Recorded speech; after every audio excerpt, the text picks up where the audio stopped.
안녕하세요. 민사원연구소에서 사탐 경제 가르치는 신철민입니다. 고3 3월 모의고사가 금방 끝났죠. 수험생 여러분들 고생 많으셨고, 이제는 철저하게 이 시험 유형을 분석한 다음에 여러분들이 다음 단계로 도약할 수 있는 디딤돌로 삼으셔야 하는 시험이라고 보실 수 있겠습니다. 시험 난이도는 전년도랑 비슷하거나 아니면 새로운 유형이 조금 출제된 까닭에 여러분들한테 약간 더 어렵게 느껴졌을 수 있을 것 같아요. 자, 그러면은 제가 전문항을 살펴볼 테니까 여러분들 얻어갈 인사이트는 꼭꼭 챙겨가시길 바라겠습니다. 1번부터 보겠습니다. 그림은 민간 부분의 경제 순환을 나타낸 것이라고 하죠. 이런 문제 유형 같은 경우에는 생산물 시장에서 실물이 어떻게 흘러가는가, 화폐가 어떻게 흘러가는가 체크를 하셨으면 굉장히 쉬웠을 거예요. 생산물 시장에서 실물이 흘러가는 방향이 바로 이 가게가 위치하는 방향이 되겠죠. A는 당연히 가게가 될 것이고 B는 기업이 되겠습니다. 자, 그러면은 1번이 굉장히 쉽게 정리가 되는데, 가게 같은 경우는 생산활동의 주체가 아니라 소비활동의 주체라고 보통 일컬어지죠. 그리고 이제 2번으로 가시면은 기업은 이윤극대화를 추구한다. 이렇게 해가지고 여러분들 답을 금방 도출하실 수가 있고요. 3번, 가시장에서 A는 수요자이다. 자, 생산물 시장이 없으면은 요 나머지 시장은 생산 요소 시장. 그러면은 A는 공급자이지 수요자가 아니에요. 가게는 생산 요소 시장에서 생산 요소를 공급하는 주체이고요. 자, 4번으로 넘어가시면 노동은 기업에 해당한다. 여기는 생산물 시장에서 재화와 서비스가 이동한다고 보셔야 돼요. 그래서 깔끔하게 지워주시고, 자, 5번으로 넘어가시면 재화 서비스는 니은에 해당한다. 5번 같은 경우는 방금 선생님이 설명한 부분에 의해서 자연스럽게 제거가 되겠죠. 자, 2번으로 가겠습니다. 표는 질문에 따라 경제체제를 구분한 것이라고 해요. 이에 대한 설명, 계획경제하고 시장경제 이렇게 나와 있는데, 사실은 A 질문에서 끝났습니다. 민간 경제 주체의 사적 이윤 추구 활동을 보장하는가 했을 때 아니요라고 답을 했기 때문에 A는 계획경제가 되는 거예요. 그러면 자연스럽게 B는 시장경제가 되겠죠. 자, 1번부터 보시면은 A에서는 보이지 않는 손의 기능을 중시한다. 시장 경제에 대한 설명이기 때문에 적절하지 못하고, 2번 B에서는 정부의 계획과 통제, 여기까지 보셨으면 여러분들 오답이라는 거 알 수가 있어요. 자, 3번 가시면은 시장과 달리 계획에서는 경제활동에서 경제적 이윤을 중시한다. 이것도 적절하지 못하고 A랑 B가 바뀌었다는 거 확인하시고, 자, 4번 가가 자원의 희소성에 따른 경제 문제가 발생하는가 라고 나오면 그러면은 기억에 얘가 들어갈 수 있냐는 것인데, 둘 다 얘가 들어가야죠. 자원의 희소성에 따른 경제 문제는 계획경제건 시장경제건 동일하게 발생을 해요. 그렇기 때문에 이 4번이 정답이 되겠습니다. 5번으로 가시면은 기억이 아니요라면 가에는 원칙적으로 생산수단의 사적 소유를 인정하는가가 들어갈 수 있다. 이렇게 표현이 되어 있는데, 자, 생산수단의 사적 소유를 시장경제체제에서는 인정을 하죠. 그래서 여기 아니요라고 들어가면은 적절하지 못하다. 이렇게 설명을 하겠습니다. 자, 3번 가시면은 여기까지 굉장히 문제들이 쉽죠. 자, 표는 X제의 공급 감소로 인한 YJ와 ZJ의 균형 거래량의 변화를 나타낸다. 요 측면에서 살펴보셔야 되고요. YJ, ZJ는 X제 대체제와 보완제 중 하나이다. 뭐가 뭔지는 안 알려줬지만 둘 중 하나이다.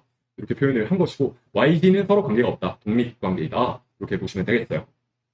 자, 그리고 X부터 Z까지는 수요 공급 법칙을 따르는 상황인데요. 자, XJ가 공급 측면에 있어서 공급 감소가 일어나면은 가격이 상승하게 됩니다. 수요 곡선, 공곡선을 선생님이 간략하게 그렸는데, 여러분들 제가 점선으로 이렇게 표현을 하게 되면 당연히 가격이 상승하는 것을 보실 수가 있어요. 균형점 두 개에 이렇게 이동을 한 것이니까 가격이 올랐습니다. 자, 그러면 X제 가격 증가에 따라서 이걸 가격 증가로 번역을 하시고, Y제, G제가 어떻게 반응을 하는가. 그런데 대체제 보완제라는 단서밖에 없고 우리는 선지를 보셔야 돼요. 기억부터 보시면은 동그라미 기억이 증가라면은 여기가 증가이다. 자, X제 가격이 증가했는데 Y제 균형 거래량이 증가했다는 것은 이 가격 증가에 대해서 이 Y제가 대체제로 반응을 했다는 것이죠. 그 이유는 뭐냐면은 대체제인 경우에는 X제 가격이 증가하는 경우에 수요가 증가하게 됩니다. 그래서 여기 기억에 증가가 온 것인데, 이렇게 가정을 했다면 Y는 X제의 보완제이다 했으니까 적절하지 못한 선지가 되겠죠. 이거는 깔끔하게 버려주시고요. 자, 이제 동그라미 기억이 반대로 감소래요. 그러면은 여기가 더 이상 대체제라고 가정을 하는 것이 아니고 이 Y제를 보완제라고 보는 것이죠. 그러면은 Z제는 동그라미 이은이랑 관련된 부분인데, 자, 대체제와 보완제 중 하나가 YZ 이렇게 표현이 되어 있으니까 당연히 대체제가 돼요. 그러면은 이 니은 선지가 아주 메이크센스하죠. X제와 Z제의 관계는 꽁 대신 답.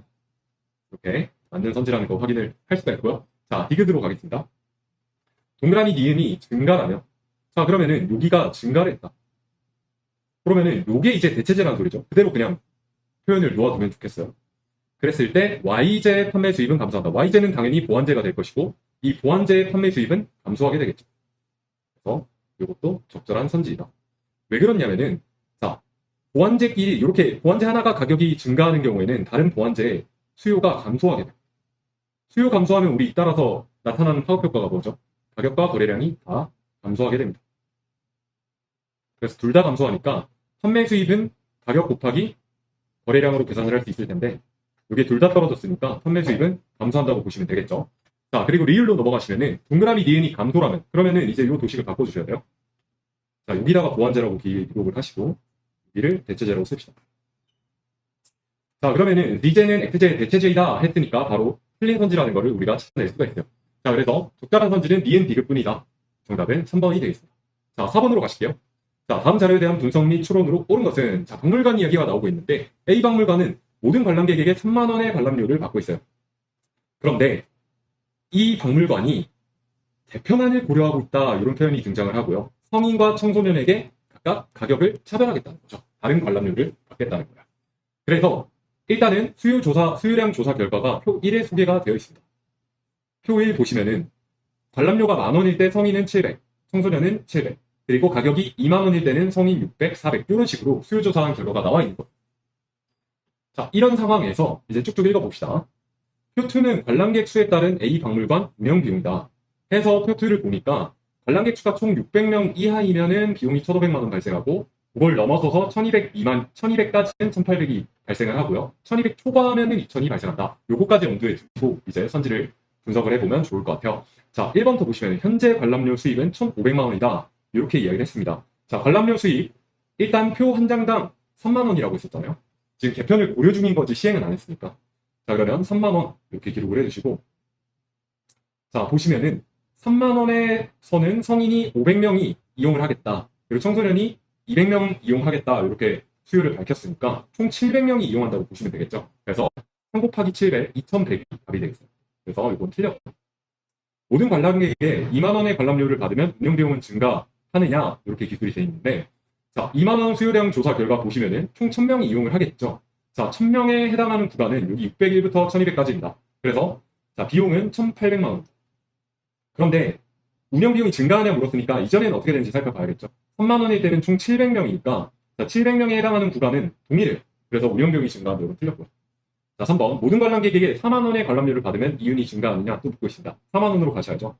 자, 요 4만 원 가면은 일단 총 500명이 이용을 할 것이고 500명에 대한 박물관 운영비용은 1,500이다. 비용이 1,500. 비용. 자, 그러면 판매 수입만 따져보시면 되는데 현재 정책에 따르면은 3만 원씩 받고 있고요. 자, 이용객이 500이었죠. 500. 4만 원이니까. 그래서 1,500입니다. 그래서 이유는 판매 수입 빼기 비용일 텐데 이게 빵원이에요. 원래는 어땠을까요? 원래는 700명이 이용을 했었는데 3만 원씩이었으니까 2,100만 원이 판매 수입이었을 것이고, 그리고 비용은 요 사이에 위치를 했었으니까 700명이 그래서 1,800, 300이었어요. 그래서 이윤이 300이던 게 0으로 감소를 했다고 봐야겠죠. 자, 증가한다고 보시면 안 됩니다. 자, 그리고 자, 4만 원의 관람료를 받는다 했죠. 그래서 선생님이 여기서 살짝 놓친 게 있는데 4만 원의 관람료를 받았으면 선생님이 곱하기를 잘못했어요. 이 3만 원을 곱하시면 안 되고 4만 원을 곱해야 돼서 2천만 원이 돼가지고 차액인 500만 원이 이윤이 되겠죠. 그래서 이윤은 증가한다고 보시는 게 맞습니다. 300에서 500. 그래서 3번이 정답이 되겠네요. 자, 선생님이 지금 원테이크로 찍고 있으니까 이 정도는 양해를 해주시고요. 자, 4번 같은 거 보시면은 동그라미 기업을 시행해서 청소년의 관람료만 1만 원으로 바꾸면 관람료 수입을 극대화할 수 있다. 이렇게 표현이 되어 있는데, 자, 요거는 좀 꼼꼼히 계산을 해보셔야 돼요. 물론 실전에서 여러분들 이 모든 걸 다 계산할 필요가 없습니다. 3번까지 계산을 했으면 여러분들 게임 끝난 거예요. 자, 그래서 더 이상 계산을 하실 필요가 없는데 해설 강의다 보니까 4번, 5번도 여러분들한테 설명을 드리는 거예요. 자, 개편안을 성인과 청소년에게 각각 다른 관람료를 받는 것으로 이해를 하면은 청소년의 관람료만 1만 원이다. 그러면 자, 청소년 관람료는 1만 원이면은 700명이 이용한다고 했고, 그리고 3만 원, 성인은 그대로 유지가 되는 것이니까 500명이 이용을 하겠죠. 이렇게 했을 때 한번 수입 한번 계산해 보겠습니다. 3 곱하기 500 하면 1,500이 될 것이고 1 곱하기 700을 하면은 700이죠. 그래서 토탈리 판매 수입은 2,200이 될 것이고 1,200명은 이 구간에 해당을 하기 때문에 1,800만. 이렇게 400만 원 이윤을 얻을 수가 있는데, 여러분들 방금 전에 우리 계산을 했잖아요. 모든 관람객에게 4만 원 관람료 받으면 500만 원이라는 이윤을 얻을 수 있었는데, 그거보다도 열 위에 있죠. 그래서 이 선택지는 제거를 해주시고요.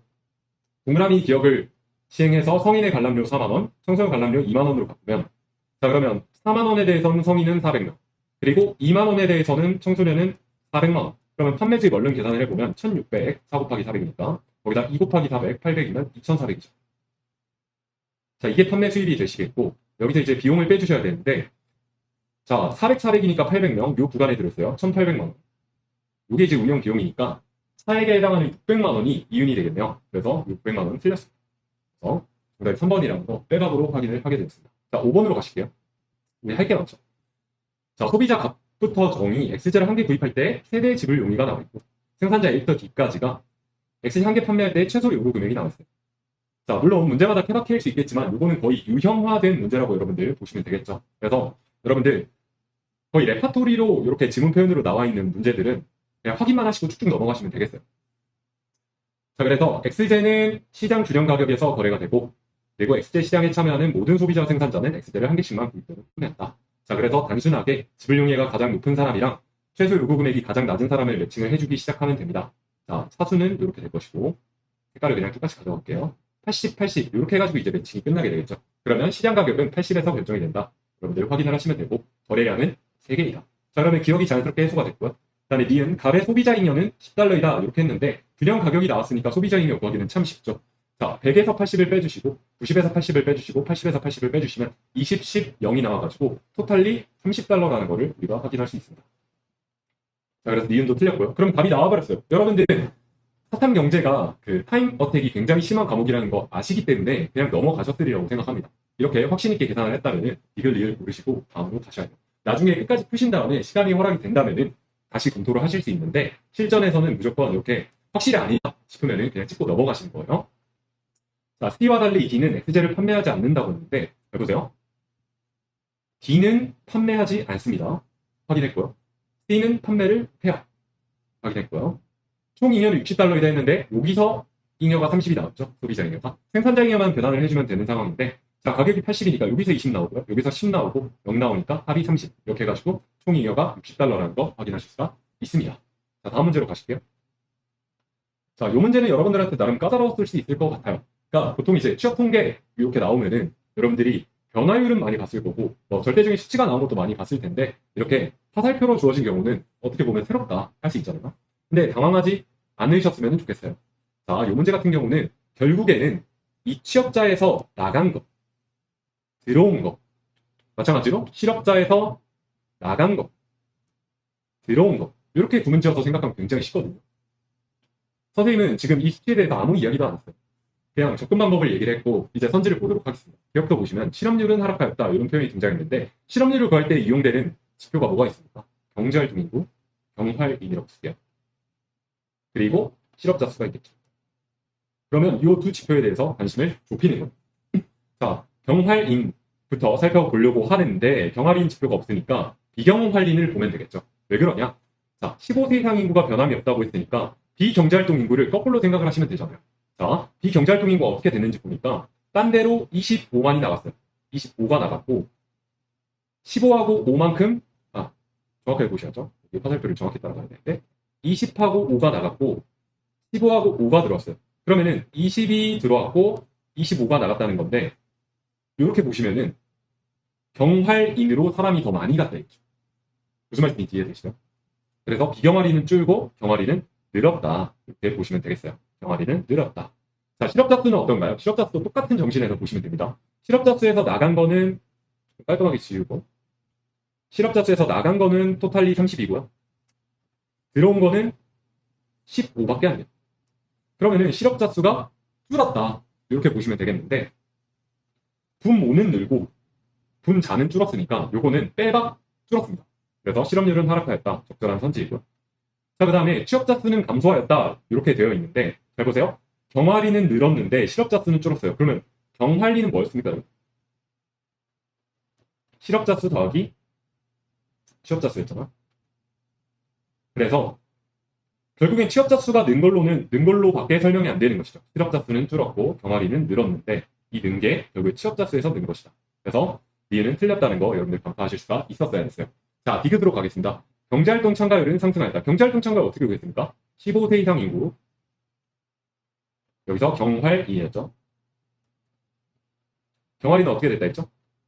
늘었다고 했죠. 15세 이상 인구는 그대로 변함이 없어요. 그러면은 경제활동 참가율은 상승하였다. 이렇게 간단하게 답을 찾을 수가 있겠어요. 자, 그 다음 리을로 가실게요. 비경제활동 인구는 증가하였다. 요거는 경활인이 늘었고 비경제활동이 줄었다고 아까 말씀드렸기 때문에 배제가 쉽게 됩니다. 정답은 2번이 되겠어요. 자, 7번 가겠습니다. 가나에 대한 설명으로 옳은 것은 가나는 긍정적 외부효과 사례와 부정적 외부효과 사례 중 하나다. 이렇게 해가지고 가 설명이 나왔는데 들어오는 소음 이러고 있고 대가를 지불하지 않는다 했으니까 부정적입니다. 그리고 서비스 확대 실시 이렇게 하고 있으니까 생산 측면, 공급 측면이에요. 자, 그 다음에 감염병 예방을 위해 유료 백신 접종 이러면은 제3자한테 의도치 않게 이익을 주는 경우죠. 그래서 긍정적이라고 쓰시면 되겠습니다. 자, 요거는 백신은 우리가 백신이라는 재화를 이용하는 거니까 수요 측면이 되겠습니다. 자, 그러면 1번은 자연스럽게 걸러졌죠. 가가 긍정적 외부효과 사례가 아니고 부정적이다. 자, 나는 생산 측면에서 외부효과가 발생한 사례가 아니고 수요 측면에서 발생했다고 정리를 했습니다. 자, 3번. 가에서 기업은 사회적 최적 수준보다 적게 거래된다 했는데 부정적 공급 측면이잖아요. 그러면은 사회적 최적 수준보다 많게 거래된다는 건 거의 상식으로 알고 계셔야 돼요. 그래서 이것도 과감하게 버리시고 만약에 이게 상식이 아니다면 공부를 좀 더 하셔야겠죠. 자, 팩트 폭력을 하고 있는데 자, 4번으로 가겠습니다. 나에서 니은의 사적 편익이 사회적 편익보다 크다. 이렇게 수요 측면에서 긍정적 외부효과가 발생하는 경우에는 사회적 편익이 더 커요. 그래서 이 사회적 편익을 달성하려고 이 정부가 보조금 같은 걸 주게 되죠. 그래서 적절하지 못한 표현이다. 자, 그러면 답이 5번이 되게 되는데 읽어봅시다. 나에서 월급 정부가 니은에 대해 보조금을 지급하면 외부효과를 개선할 수 있다. 방금 전에 했던 이야기라고 보시면 되겠어요. 자, 8번 가겠습니다. 자, 그림은 각국의 2025년 경상수지 항목별 수치액과 지급액을 나타낸 것이다. 분석으로 옳은 것을 고려하고 있는데 국제거래는 갑을 국간에만 이뤄지는 거예요. 그러면은 이 표현을 보시고 여러분들 무슨 생각을 하셔야 되냐? 자, 갑의 지금 수치액과 지급이 나와 있잖아요. 여기서 상품수지 예를 들어서 200만큼 수치를 했고 150만큼 지급을 했으니까 50억 달러, 단위는 좀 생략하고 싶네요. 50만큼 흑자를 봤다 하면은 을국 입장에서는 50만큼 적자를 본 거예요. 이것만 알고 계시면 이 문제를 쉽게 풀 수가 있죠. 자, 1번부터 보겠습니다. 가에는 해외 지식 재산권 사용료가 포함된다. 여기 지금 자, 경상수지라고 해가지고 4가지 항목이 나왔는데 가만 없단 말이에요. 자, 여러분들 저는 항상 아이들한테 이렇게 가르치는데 수강생들한테 상서보기로 기억해요. 글자 따가지고 그래서 여기는 상품수지, 서비스수지, 본원소득수지, 이전소득수지. 자, 이렇게 보시면은 2가 없죠. 그래서 이전소득수지. 자, 그래서 요 해외 지식 재산권 사용료가 포함되는 건 서비스수지라는 거 여러분들 기본적으로 알고 계실 테니까 적절하지 못하다. 이전소득수지에 대한 설명이 나와야 된다 말씀을 드리고요. 각국은 해외 주식 거래액을 포함하는 항목이 흑자에 되는데 한번 보실까요? 해외 주식 거래액을 포함하는 항목은 여기에 표현이 안 돼 있어요. 여기서 요거를 본원소득수지라고 착각하는 사람들 정말 많을 텐데 요거는 국제수지 중에서 자본수지예요. 아, 자본수지가 아니고 금융계정이에요. 해외 주식 거래. 여러분들 이거 상식적으로 알아주세요. 국제수지 기본적으로 공부가 돼 있으셔야 됩니다. 국제수지가 경상수지 그리고 자본수지 화면 잘 보이시죠? 자, 그 다음에 금융계정 5천인 누락으로 나누는 건 여러분들 다 아실 거예요. 만약 모르시면 공부를 하셔야겠죠. 자, 이 중에서 금융계정에 해당하는 것이고 여기에는 상서분이라고 표현된 것은 국제수지의 일부에 해당하는 경상수지다. 물론 경상수지가 큰 파일을 차지를 하지만은 하여튼간에 이 모든 것을 포괄하는 것은 아니다. 기억을 해주시면 좋겠어요. 자, 여러분들 공부하실 때 기본적으로 각각 항목이 어떤 것을 의미하는지는 다 알고 계셔야 됩니다. 자, 그래서 이 항목은 아예 없다고 보셔야 되고 1급은 상품거래를 통한 외화수치액이 지급액보다 많다. 자, 상품거래를 통한 외화수치액 지급액 요거는 상품수지에 따져주면 되는데 각국이 흑자니까 1급은 적자여야 돼요. 그래서 수치액이 지급액보다 많다고 보는 건 틀렸습니다. 자, 이거 지워주시고요. 1급은 해외 투자에 따른 배당금을 포함하는 항목이 20억 달러 적자이다. 이렇게 포함이 되어 있는데 해외 투자에 따른 배당금이라는 것은 본원소득수지에 기록이 되겠죠. 자, 본원소득수지. 1국 이야기하고 있으니까 각국을 보시면 되는데 각국이 수치는 100, 지급은 80 했으니까 20만큼 흑자를 봤을 거 아니에요? 그러면은 1국 같은 경우에는 20억 달러 적자가 맞습니다. 4번이 정답이 되시겠어요. 자, 5번 보시면은 각국의 경상수지는 각국의 통화량 감소 요인이다. 자, 경상수지 한번 체크해 봅시다. 이게 지금 해설이니까 선생님이 이렇게 상세하게 친절하게 하는 겁니다. 자, 여기는 50억 달러만큼 흑자를 봤고요. 여기는 마이너스 42억. 여기는 플러스 20억. 여기는 마이너스 20억. 토탈리 하면은 흑자죠. 경상수지가. 이렇게 70 빼기 60이니까. 그래서 흑자기 때문에 통화량이 증가하는 요인이 됩니다. 자, 9번으로 가겠습니다. 교사의 수업 장면, 이렇게 답변한 학생을 골라라. 자, 폴 세미얼슨의 세 가지 기본적인 경제 문제가 소개가 되어 있어요. 무엇을 얼마나 생산할 것인가, 어떻게 생산할 것인가, 그리고 분배 측면인 누구를 위하여 생산할 것인가. 자, 값부터 보겠습니다. 여기 살짝 지워주시고. 자, 가는 생산물의 종류와 수량의 선택에 대한 문제입니다. 무엇을 얼마나 생산할 것인가? 아주 적절하다고 볼 수가 있겠죠. 생산물에 어떤 걸 생산을 하고 얼마만큼 생산할 것인가? 그게 무엇을 얼마나 생산할 것인가? 자, 다음 어떻게 생산할 것인가의 사례로 신규 고용 대신 자동화 설비를 확충할지 선택하는 문제, 생산 방법을 고민하고 있으니까 적절하다. 그러면 1번 찍고 사실은 가셔야 돼요. 네, 해설이니까 설명을 좀 해드리겠습니다. 아, 누구를 위하여 생산할 것인가? 분배 측면, 우리 두 가지 기억을 하셔야 돼요. 분배 측면에서 척도가 효율성과 형평성을 고민한다. 자, 여기는 비례적이라면은 여기는 그냥 균등하게 나눠주는 것이죠. 그래서 자, 요 단은 생산 요소의 선택 및 결합 방식이 아니고 요 효율성과 형평성을 고민하는 거예요. 분배 방식. 자, 그래서 요거는 어떻게 생산할 것인가와 관련된 부분이라고 여러분들 짚고 넘어가시고요. 가나와 달리 다의 해결 기준으로 효율성이 중시됩니다. 요 둘 중에 효율성과 형평성 중에 뭐가 중시되느냐는 이 경제 체제마다 달라요. 이렇게 좀 정리하고 넘어가겠습니다.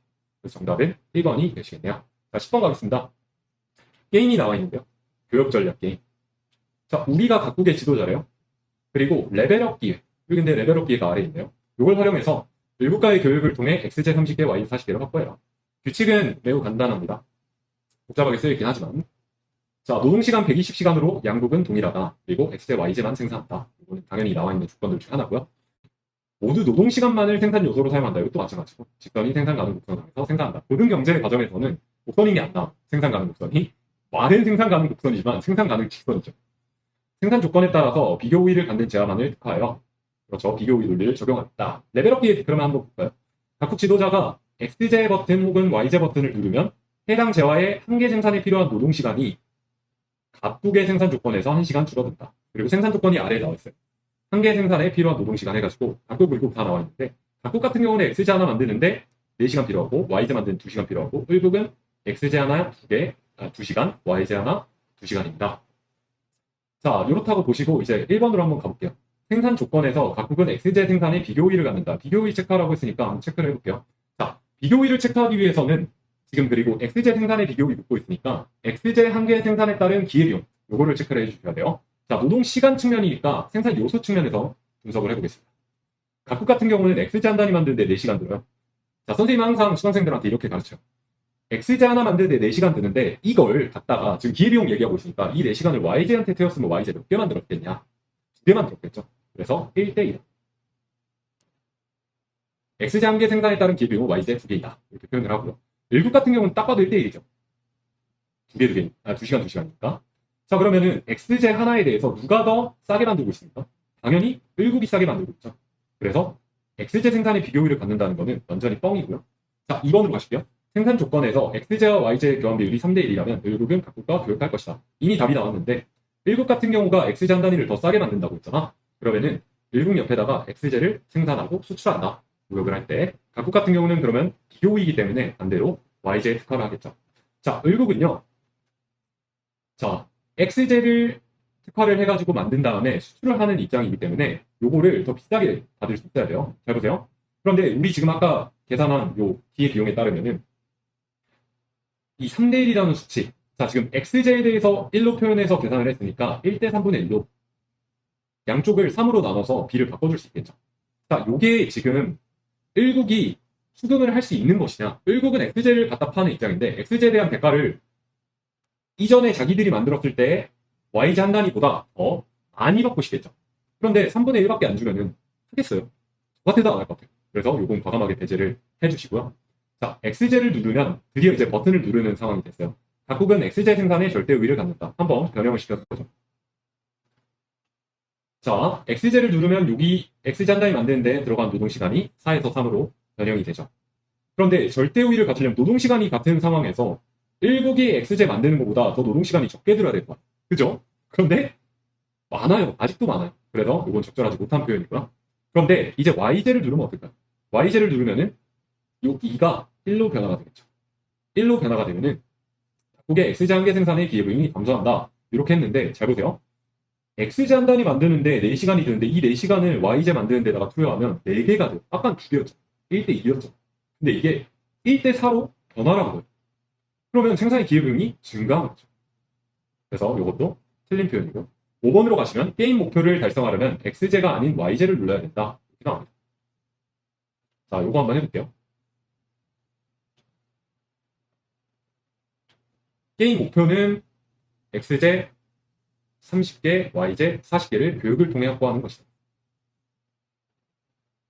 자, 그러면은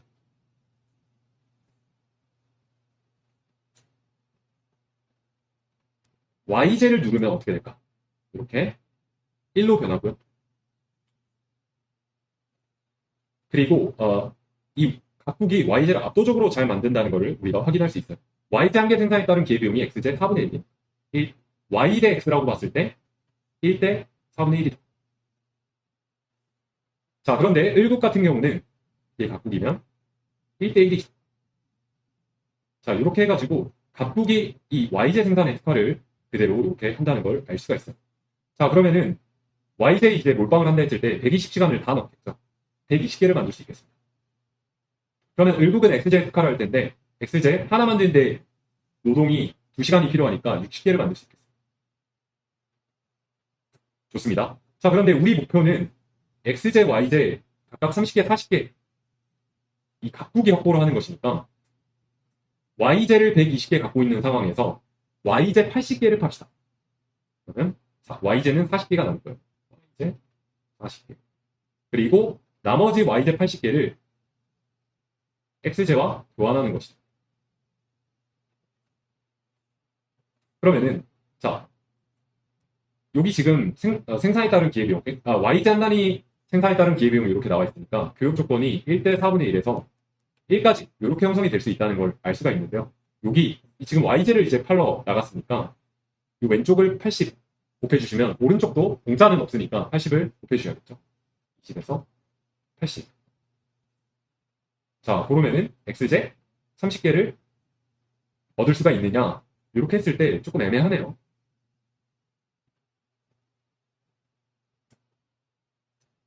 자, 1국 같은 경우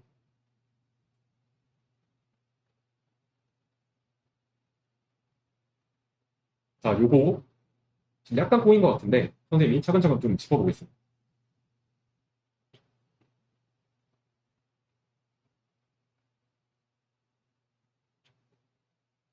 자, 80에서 20부터 80 이렇게 80개를 가지고 살 수 있다고 했는데 그런데 어차피 X제를 깎으면은 X제를 깎는다고 해서 요 얻을 수 있는 녀석이 증가하는 게 아니죠. 이것도 한번 체크를 해볼까요? X제를 깎으면 3하고 2가 될 텐데 자, X제, Y제 하나당 X제 3분의 2개 만들 수 있죠. 그러면 1대 3분의 2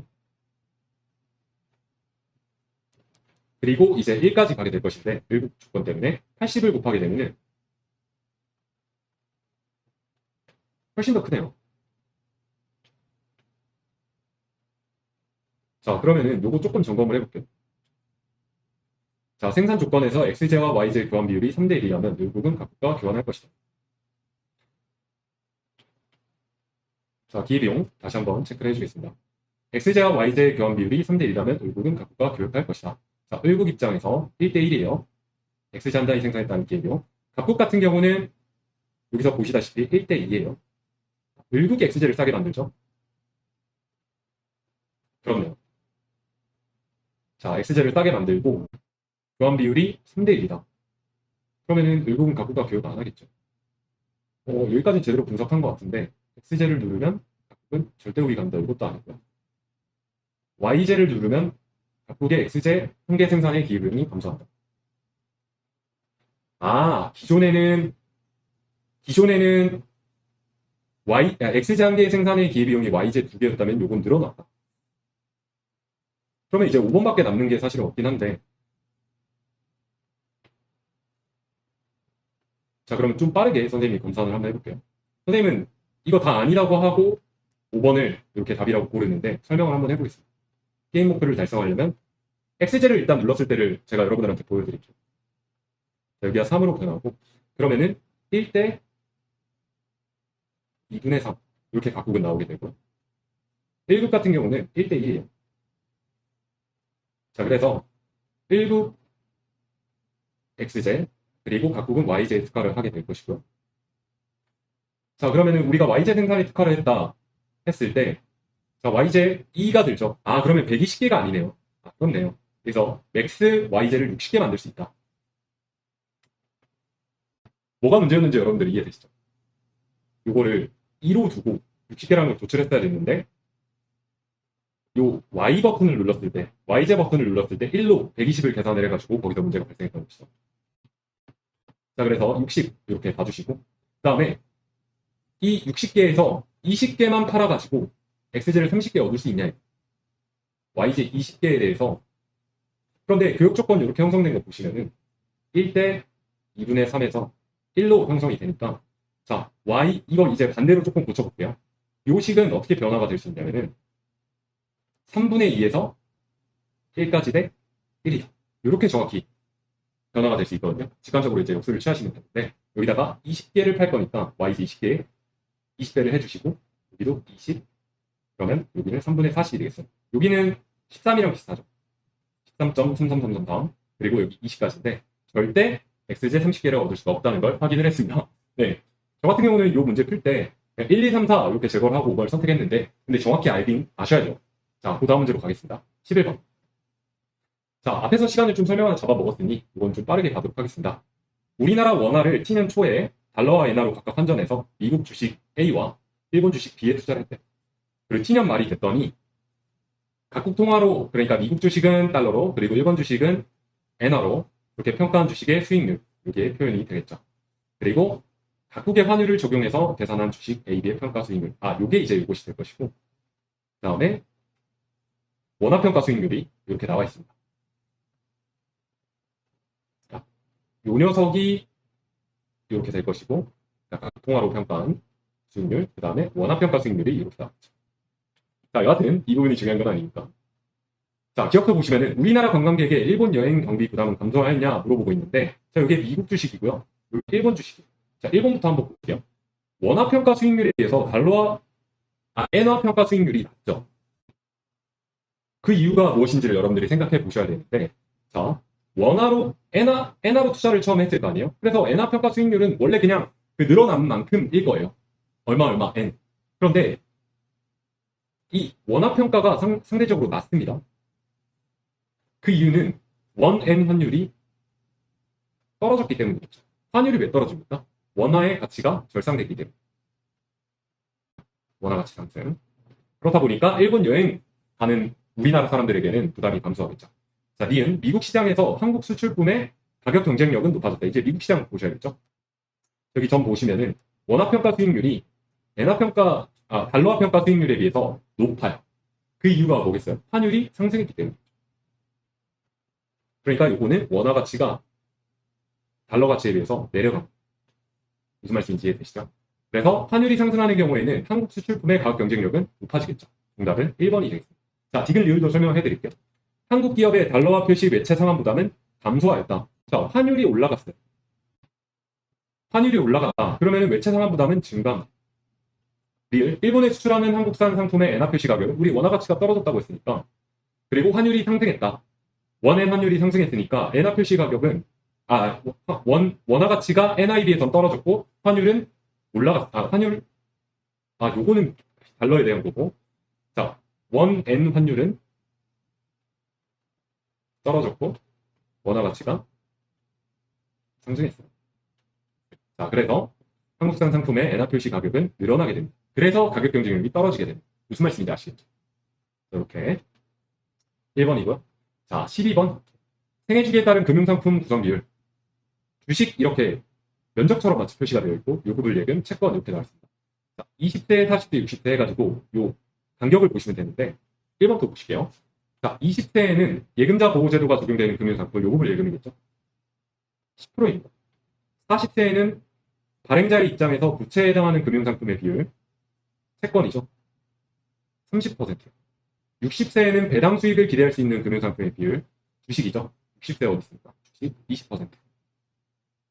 자, 그 다음에 20세에서 40세에는 투자자가 주주로서 지위를 가질 수 있는 금융상품의 비율, 주식이죠. 주식이 40세 보시면은 떨어진다. 비율이 상대적으로 떨어진다. 증가한다고 틀렸고. 40세에서 60세에는 시세 차익을 기대할 수 있는 것, 주식이랑 채권, 합입니다. 금융상품의 비율이 감소한다. 근데 봅시다. 요금을 예금 비중이 늘어났으니까 상대적으로 채권과 주식의 비중은 줄어들었겠죠. 그래서 이게 적절한 답이라고 보시면 되겠습니다. 자, 13번. 기업 니은에 포함될 수 있는 정책 수단 묻고 있어요. 재정정책. 어떤 재정정책이냐? 가계 소비와 기업 투자 감소로 인한 경기 침체에 대응하기 위한 재정정책. 이러면은 확장적 재정정책이 나와죠. 인플레이션에 대응한다. 그러면 얘는 긴축적 통화정책이 나와주셔야겠죠. 자, 확장적 재정정책. 공공사업 확대에 적절할 수 있겠죠. 범위를 인상하면 안 되고요. 세율 인상도 재정정책 중에 하나지만 반대 방향. 정부 지출 확대에 맞죠. 기준금리 인하 요거는 적절하지 못하고요. 재정정책이라고 보기 어렵습니다. 지급준비율 인상 이것도 통화정책이고요. 자, 그 다음에 요 두 가지 이제 선택지 중에서 그 다음 긴축적 통화정책 찾아봅시다. 지급준비율 인하하면은 요거는 확장적이에요. 안 됩니다. 그럼 이제 국공채 매각이 맞냐 했을 때, 자, 국공채를 시중에 팔아요. 그러면은 시중에서 통화가 흡수되겠죠. 정부로. 그래서 3번이 정답이 되겠습니다. 14번. 국민경제 변동요인 가부터 라까지 나타날 수 있는 변화. 자, 이렇게 해가지고 나라는 표현이 되어 있는데 동그라미 기역, 동그라미 니은으로 가다가 표현이 안 돼 있어요. 자, 봅시다. 가가 발생하면 총 수요 곡선이 좌측으로 이동합니다. 이렇게 나와 있고, 나다가 동시에 발생하면 실질 지표는 증가합니다. 되어 있고, 나라가 동시에 발생하면 물가 수준 하락합니다. 자, 가가 표현이 안 돼 있기 때문에 얘는 아직 가치 판단을 하기 이르고, 나라가 나와 있으니까 봅시다. 정부 지출이 증가하고, 그러면 총 수요 곡선이 우측으로 이동한다는 소리죠. 그리고 원자재 가격이 상승한다. 그러면 원래 공곡선이 이랬다면은 이 공곡선이 좌측으로 이동합니다. 그러면 균형점이 요 녀석으로 변동을 하는 거예요. 그런데 물가수준이 하락한다고 했으니까 이거 틀린 서술인데 세 학생 중 두 학생만 이렇게 설명했어요. 그러면 얘 병이 틀렸으니까 갑하고 을은 맞겠죠. 자, 그래서 가가 발생하면 총수요 곡선이 좌측으로 이동한다. 요 가라는 친구는 총수요 곡선을 좌측으로 이동시키는 수요를 감소시키는 녀석고, 그 다음에 나와 다가 동시에 발생하면 실질 GDP 증가한다고 했는데 여기는 수요 증가 요인이 나왔으니까 얘는 공급 증가. 다는 공급 증가 요인이 돼야 돼요. 공급증. 그리고 다는 수요 감소 요인. 자, 1번부터 보시면 옳게 설명하세요. 1과 아니고 병이 아니에요. 기억에는 순수출 증가가 들어갈 수 있다. 순수출 증가는 수요 증가 요인이죠. 자, 동그라미 2는 공급 증가랑 관련되어 있어야 되는데 생산기술 향상이 들어갈 수 있다. 아주 적절하죠. 자, 그래서 적절하다. 이렇게 표현을 하시면 되고. 자, 15번, 4번, 5번 마저 볼게요. 다와 달리 나는 총 공급 변동 요인이다.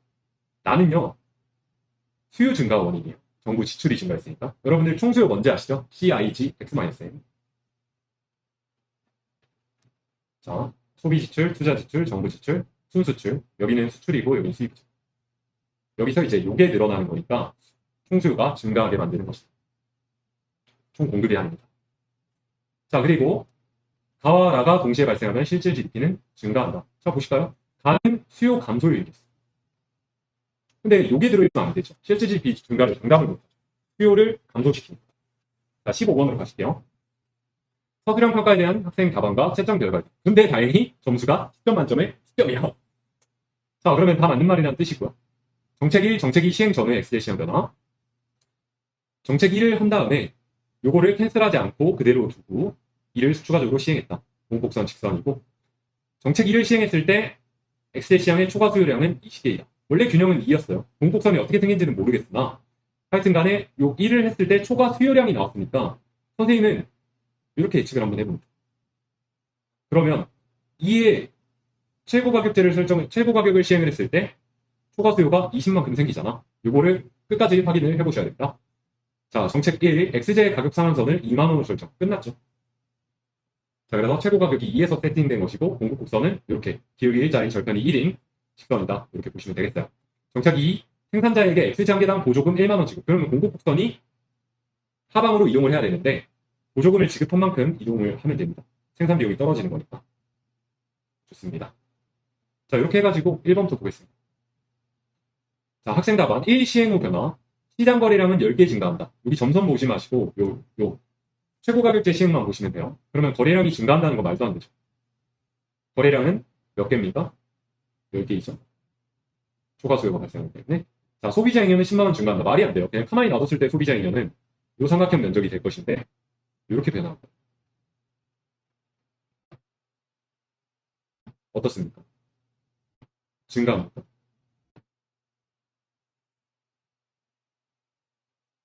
자, 한번 보실게요. 증가하긴 하네요. 자, 요 면적이 정확히 2가 되겠죠. 그런데 자, 소비자 잉여 이렇게 표현이 될 거예요. 2의 세팅을 했기 때문에 2.5가 되겠죠. 2가 아니고. 그래서 10만 원 증가하는 게 아니라 5만 원 증가한다. 이렇게 보시면 되겠어요. 여기 단위가 10이니까 20, 25 이렇게 보시면 되겠네요. 나 정책 1의 실효성이 사라진다.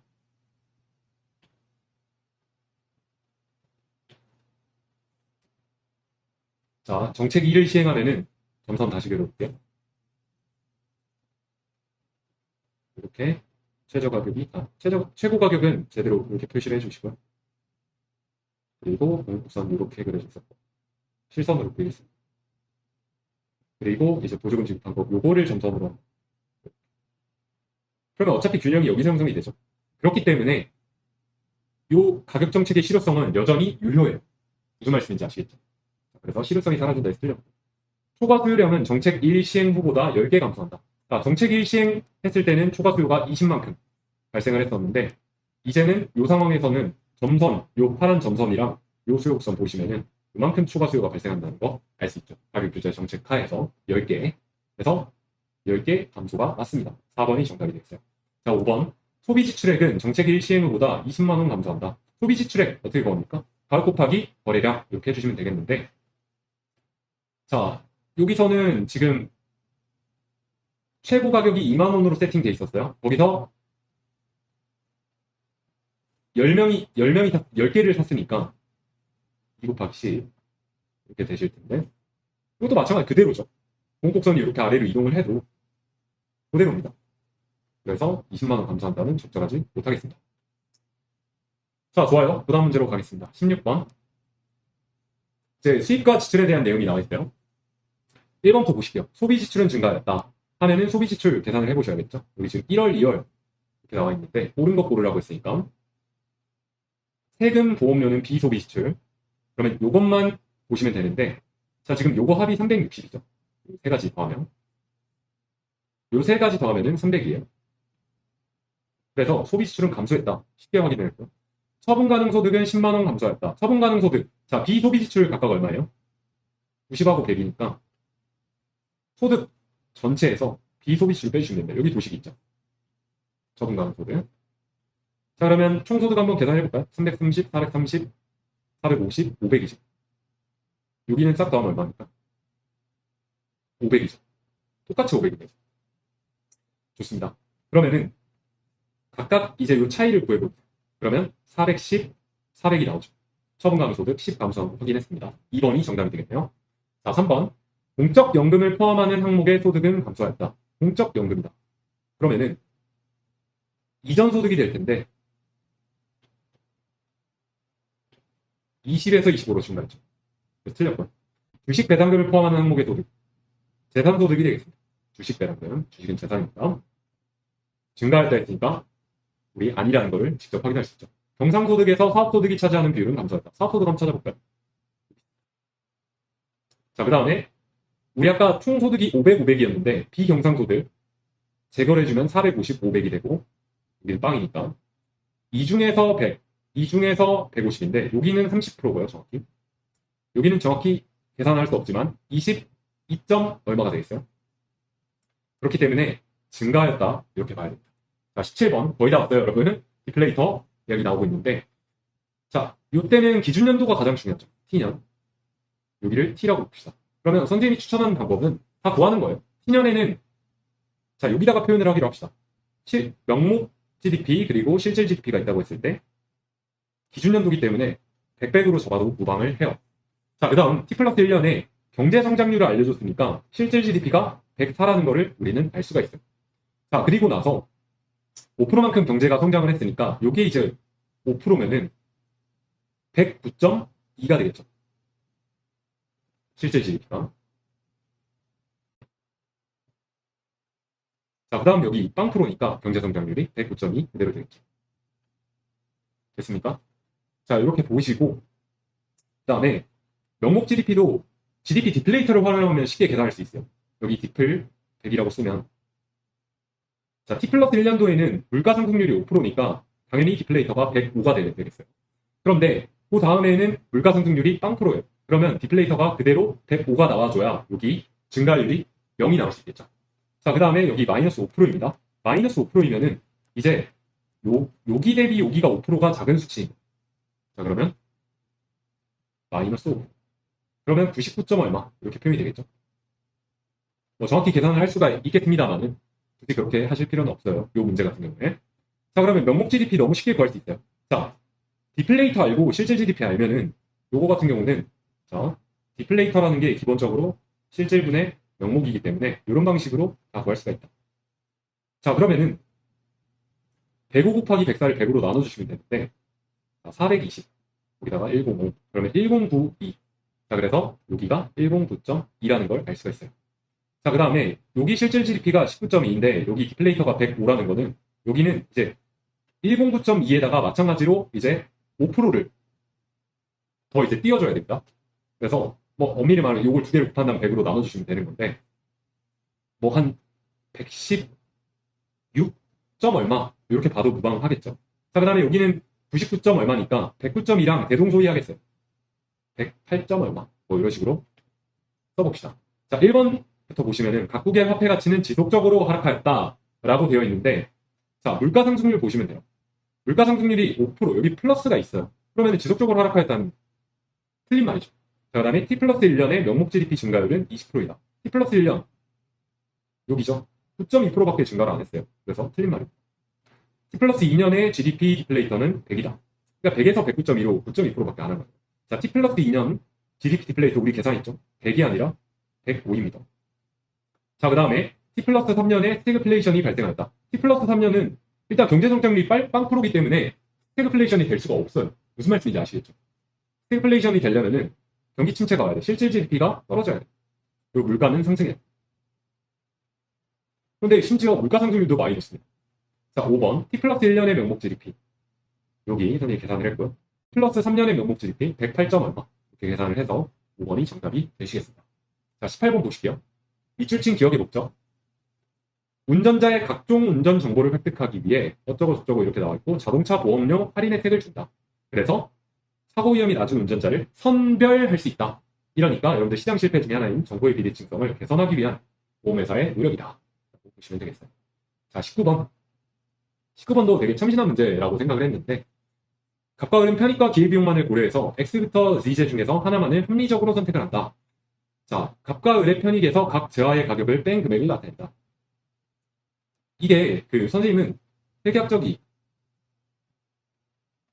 이렇게 표현을 하는데 이게 되게 좋은 도구죠. 이 한정된 시간에 선생님 모든 걸 다 설명을 할 수 없지만 하여튼 자연스럽게 조금 할 수 있는 부분을 해보겠습니다.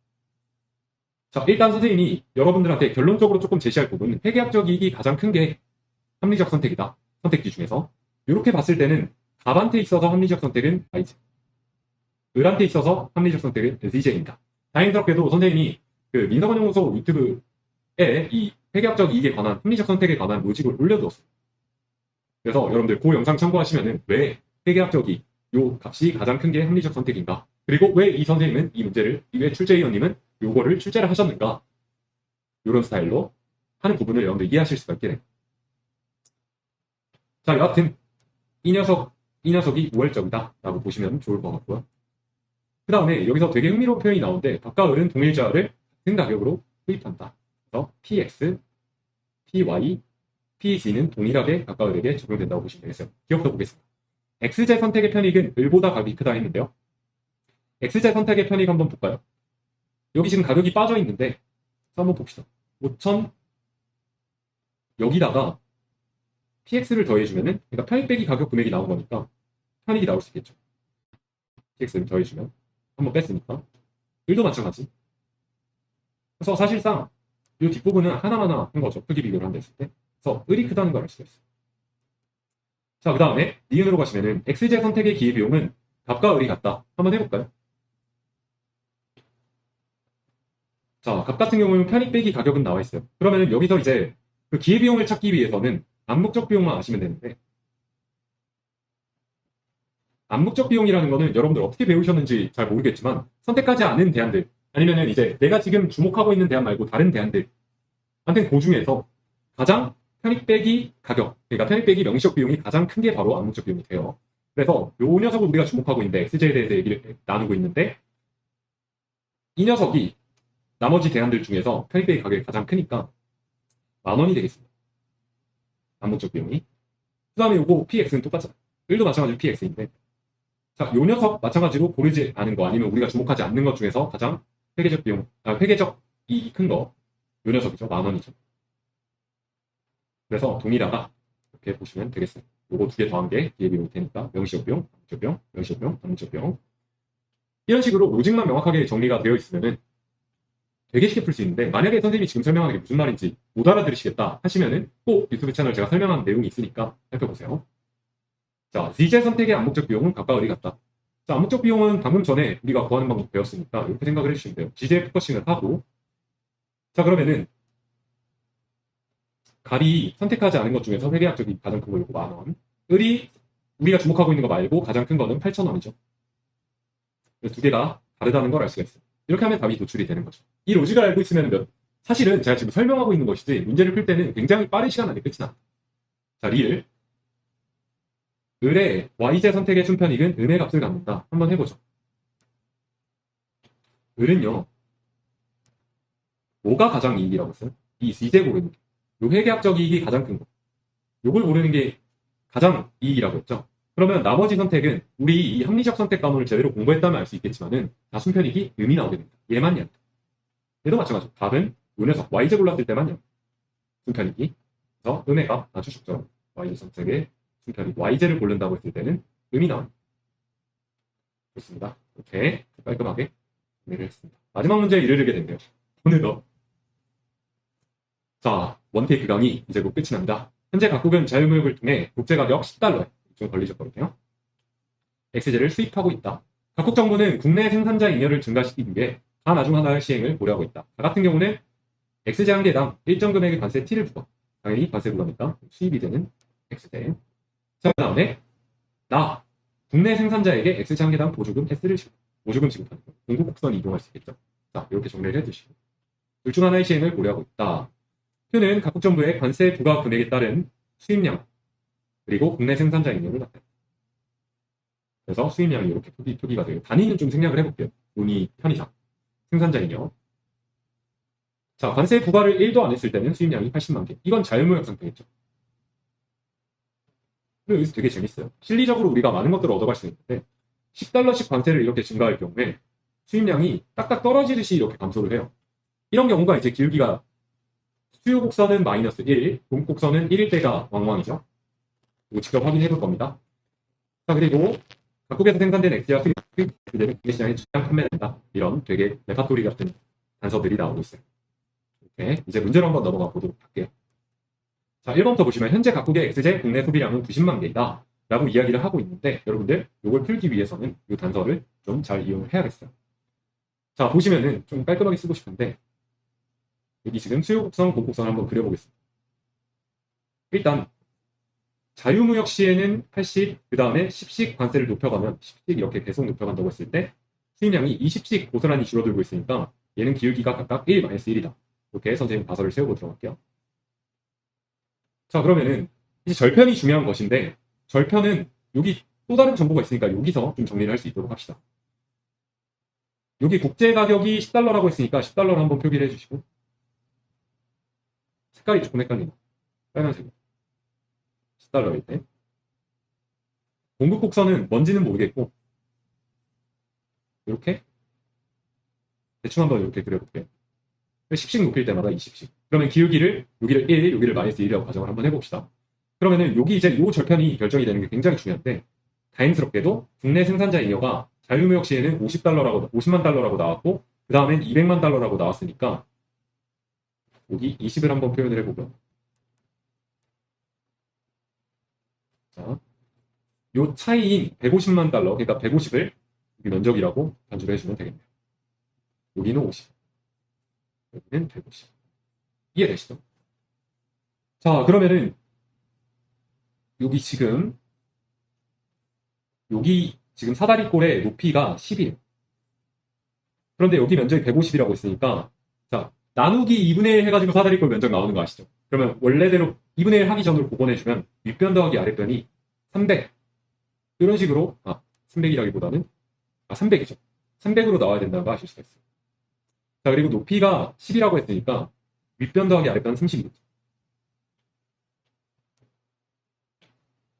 여기 더하기 여기가 30이다. 자, 여러분들 생각을 한번 해봅시다.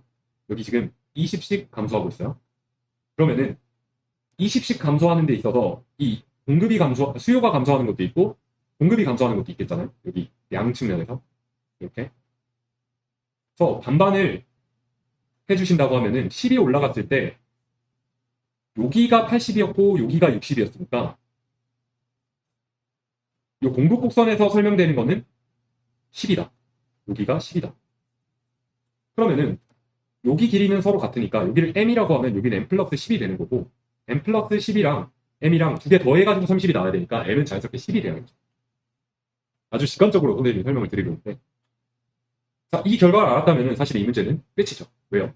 여기가 10이면은 쭉 따라서 내려오면은 여기가 10,10이라는 걸 알 수가 있고 이 공급 곡선은 원점을 지나는 기울기가 1인 직선이다. y는 x 알 수가 있겠죠. 그리고 나서 여기 지금 수입량이 표현이 되어 있으니까 여기 점이 90이라는 거 아는 순간 여러분들 수요 곡선도 묘사가 끝났습니다. 자, x가 10일 때 여기를 x축, y축이라고 편의상 보면요. x가 90일 때 y가 10이니까 y는 마이너스 x 플러스 100 이렇게 쓸 수 있겠죠. 수요 곡선. 편의상 이렇게 표현을 하는 겁니다. 문제풀이를 위해서.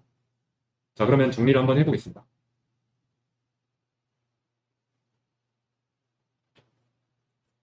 자, y는 x, 이게 공급 곡선. y는 마이너스 x 플러스 100, 이게 수요 곡선. 1번 더 볼게요.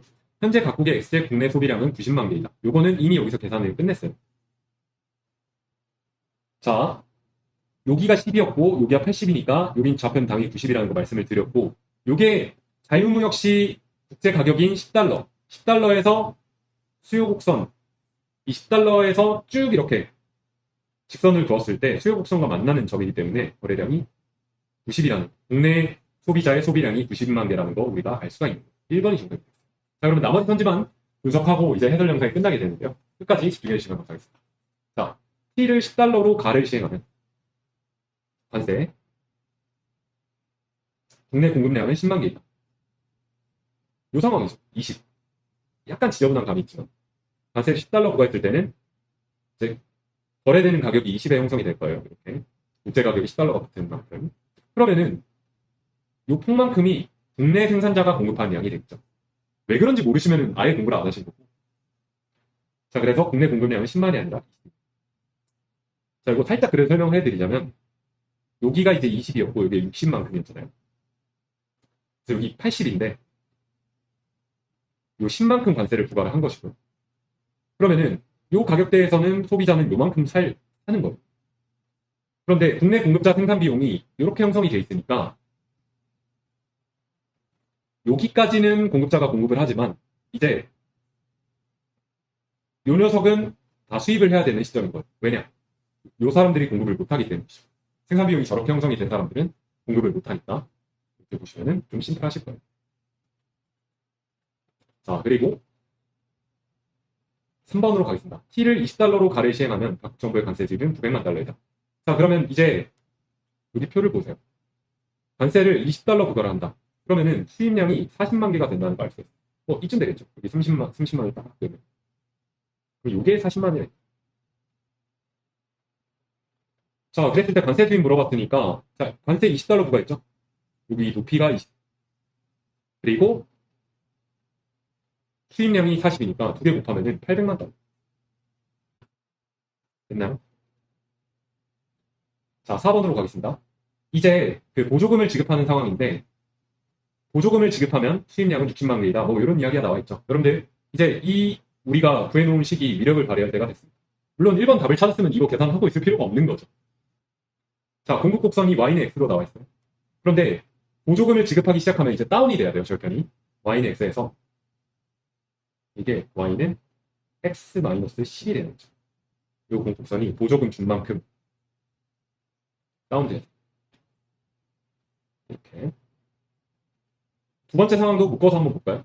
20달러로 시행을 하면. 그러면은 공곡선이 x-20으로 형성이 되는 거예요. 자, 요거부터 해결 한번 해봅시다. 수입량. 나를 시행한다는 거는 지금 가 나중에서 하나만 시행한다고 하는데 가를 시행 안 했다는 거죠. 자유무역 상태라는 거니까 국제가격은 여전히 그대로 10이다. 그러면 y가 10이라는 건데 우리가 여기를 y라고 편의상 보기로 했잖아요. 물론 p지만은 여기가 10이면 x는 20이 되겠죠. 국내 공급자가 공급한量은 20이다. 자, 그리고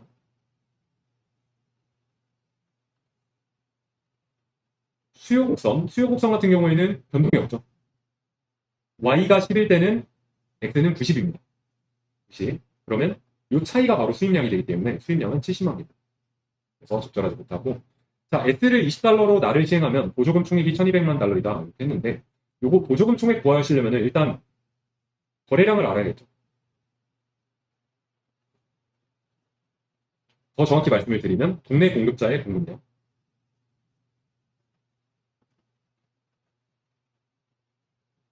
자, 20달러로 시행을 했으니까 요 녀석.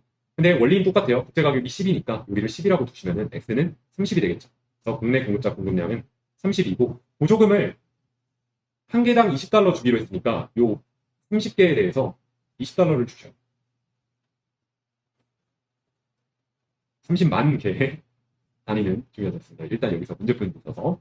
자, 그래서 600만 달러라는 거 우리가 아주 손쉽게 체크를 할 수가 있었습니다. 여러분들 이렇게 표 데이터가 주어지고 그리고 요 면적 계산까지 어느 정도 이루어져야 된다 하면은 가급적이면은 이런 식을 도출해서 접근하시는 거 추천을 드립니다. 이게 지름길 같은 역할을 여러분들한테 해줄 수 있기 때문에 좀 참조를 해주시면 좋을 것 같고요. 자, 이렇게 첫 문제부터 끝 문제까지 살펴봤습니다. 그런데 여러분들 꼭 기억을 하셔야 될 게 3월 모의고사 같은 경우는 6월에 비해서 훨씬 쉬운 축에 속해요. 제가 설명을 드리면서 여러분들이 조금 눈치채셨을지도 모르겠지만 6월이나 9월 평가원에서 나오는 문제들 그리고 수능에서 나오는 문제들이랑은 문제들이 결을 상당히 달리한다. 좀 창의적인 문제들은 많이 있는 것 같은데 결국에 여러분들이 실전에서 그러니까 진짜 실전하고 실전이라고 할 수 있는 6월, 9월 수능에서 만나게 될 문제들은 굉장히 비문학스러울 가능성이 높습니다. 작년 수능도 그랬고요. 그리고 이제 다가올 평가원도 여러분들이 확인 한번 해보시면 좋을 것 같아요. 가면 갈수록 문항들이 지문이 길어지고 여러분들이 짧은 시간 안에 파악해야 되는, 계산해야 되는 것들이 늘어나기 시작했다. 이 경향성 꼭 가지시고 계산하는 연습을 많이 하셔라. 좀 추천을 드리겠습니다. 긴 시간 동안 해설 영상 시청해 주셔서 감사하고 여러분들 꼭 3월 모의고사 발판 삼아서 6월, 9등, 9월 수능에서까지 합격할 여러분들이 만족할 만한 성적을 거두시길 진심으로 바라겠습니다.